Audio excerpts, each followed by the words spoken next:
Hare Krishna, we'll continue our reading from Vaisnava Ke. What kind of devotee are you? A Bengali poem by His Divine Grace, Srila Bhakti Siddhanta Saraswati Thakur.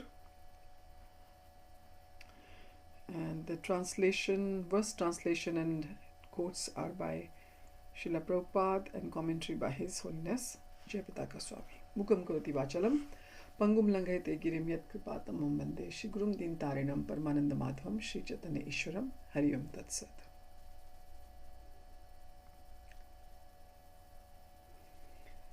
यथा योग्य भोग नाही तथा रोग अनासक्त से की आर कहबा आसक्ति रहित संबंध सहित विषय समूह सकली Madhav. Yatha yoga as is necessary for surviving bhoga enjoyment, nahi is not tatha in that way roga, a diseased condition of material consciousness, anasakta detached from sense gratification, say he ki are what more, kahba can be said asakti rahit devoid of attachment, sambandh sahit endowed with a relationship, sambandh relation sahit with Vishay Samuh, the multitude of sense objects, Vishay, objects of the senses, Samuh, all, Sakali, all, Madhava, Lord Madhav, Krishna.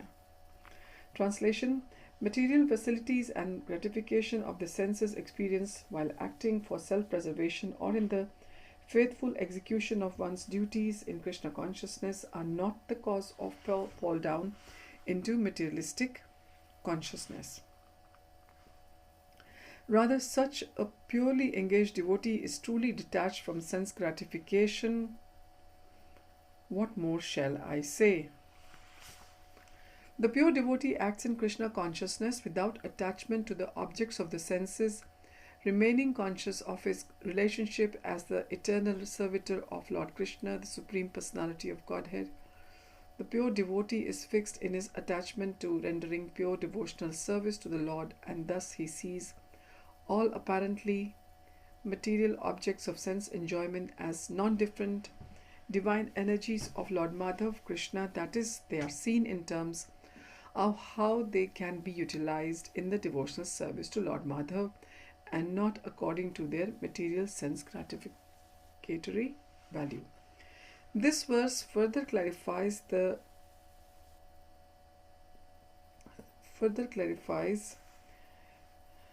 So this is the purport now I'm reading. This verse further clarifies the qualities of a pure devotee of Lord Krishna and warns us against falsely condemning a pure devotee who is appropriately situated in authorized activities of devotional service. A living entity in this material world cannot avoid sense enjoyment in the normal course of events. In maintaining the body and soul together, a pure devotee is considered properly situated even though a certain amount of enjoyment is experienced by his senses. While in the devotional service in this material world, there are unavoidable or natural activities which give gratification to the senses. Such controlled activities, when performed in a regulated, appropriate manner, not in excess, are not in opposition to the principles of devotional service. This regulated gratification of the senses should never be considered materially contaminated just because it is related to the material senses. Engaging the senses in devotional service and controlling them through the regulation is the practical means of being unattached in this material world.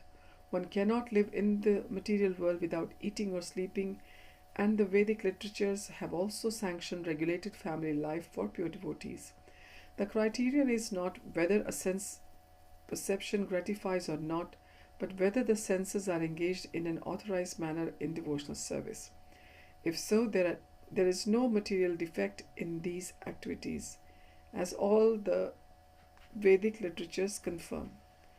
A devotee of Lord Krishna cannot be criticized for unavoidable pleasure experienced by the senses during the proper execution of his devotional service. Jagadananda Pandit has commented on Yukta Vairagya as follows.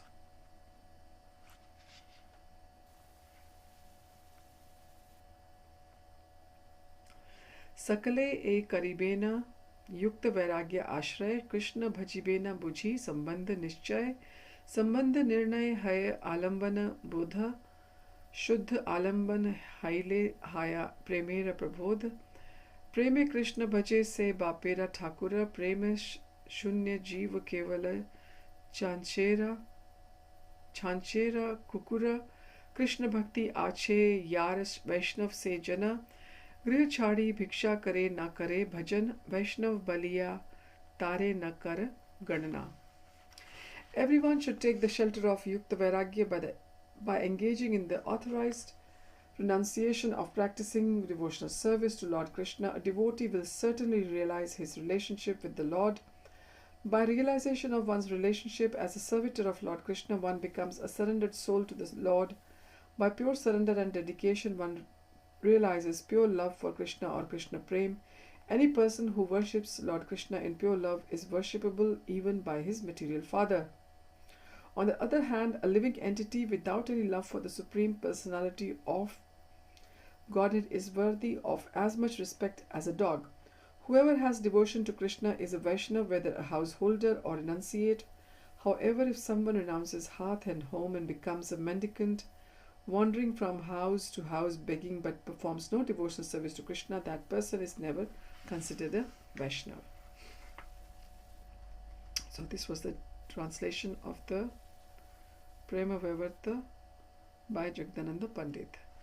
A pure devotee is protected from material illusion by remaining unattached to material sense gratification, seeing everything in relation to Krishna and engaging everything in Krishna's service according to the instructions of the spiritual master.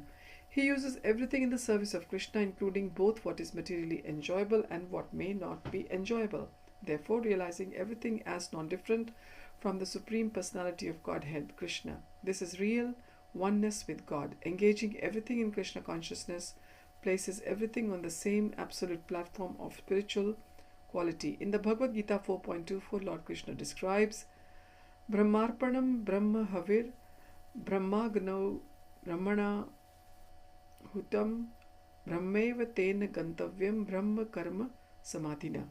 A person who is fully absorbed in Krishna consciousness is sure to attain the spiritual kingdom because of his full contribution to spiritual activities in which the consummation is absolute and that which is offered is of the same spiritual nature. In a fire sacrifice, the performer of the sacrifice, the act of offering heat into the fire, the ghee being offered into the fire itself, and the sum total of the whole sacrifice, all are situated on the transcendental platform. As everything in touch with an electrical current becomes electrified, so everything in touch with the service of Krishna becomes transcendentalized. The sacrifice of chanting the holy names of the Lord, Sankirtan Yajna, connects everything on the transcendental platform. Even the drums and musical instruments used in the sacred chanting are considered transcendentalized. It is therefore an ancient tradition that before performing the Sankirtan Yajna, also we can say Yagya. So in North India mostly they pronounce it as Yagya, but in the rest of India they say Yajna. Devotees offer flower garlands and sandalwood pulp to the mridanga drums, kartal cymbals, and finally to the devotees participating in the sacrifice of chanting the Hare Krishna Mahamantra. The ceremonial drums and cymbals are worshipped as they are used exclusively in the sacrifice of chanting Hare Krishna, Krishna Krishna, Hare Hare, Hare Ram, Ram Ram, Hare Hare.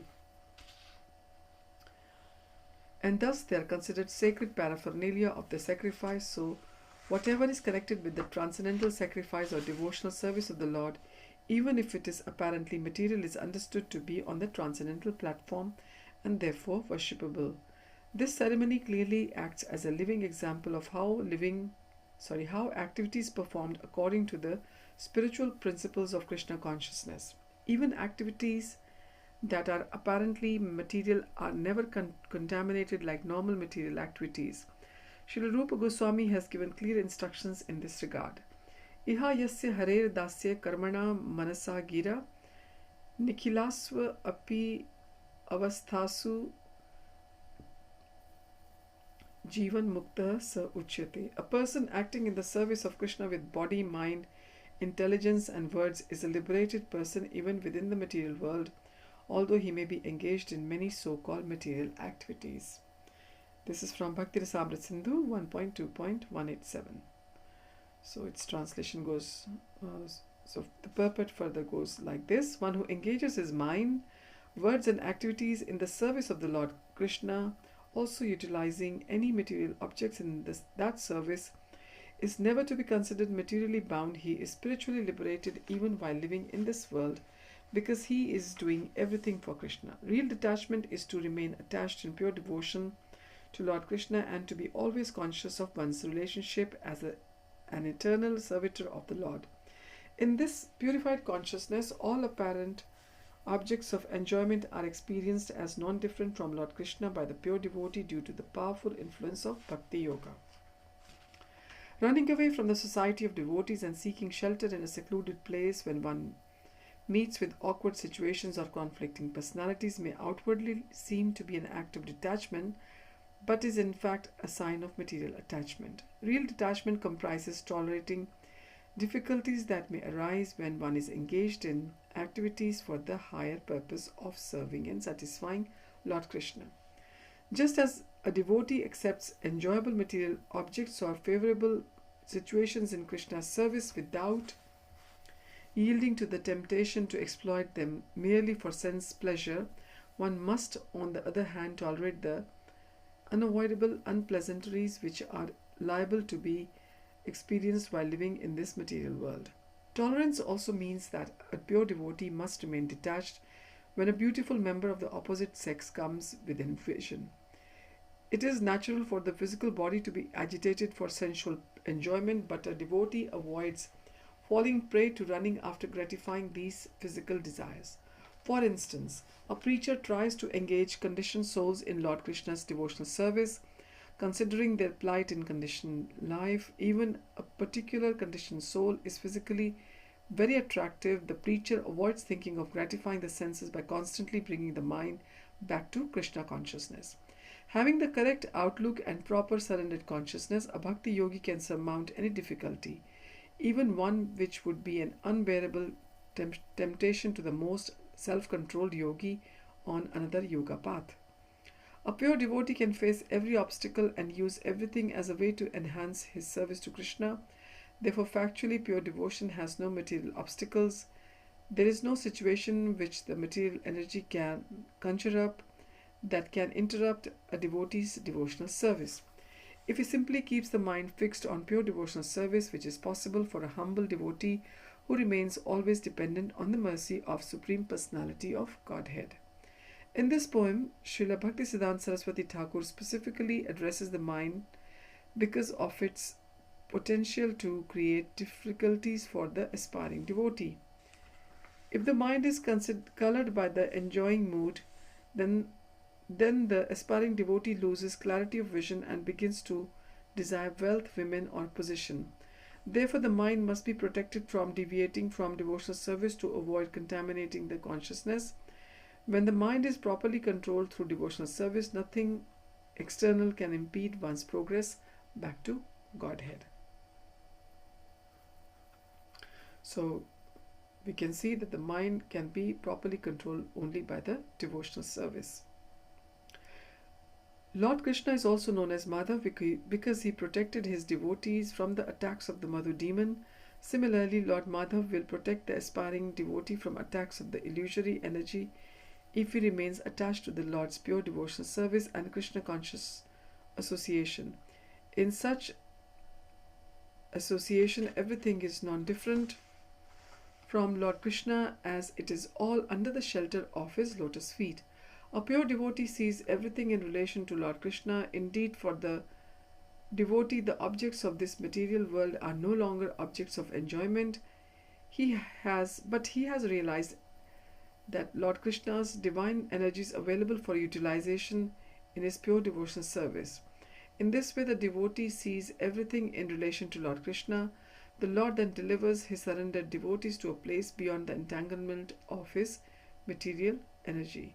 Devi hi esha gunamayi mama maya dudatyaya mam eva ye prapadyante mayam etam tarantite.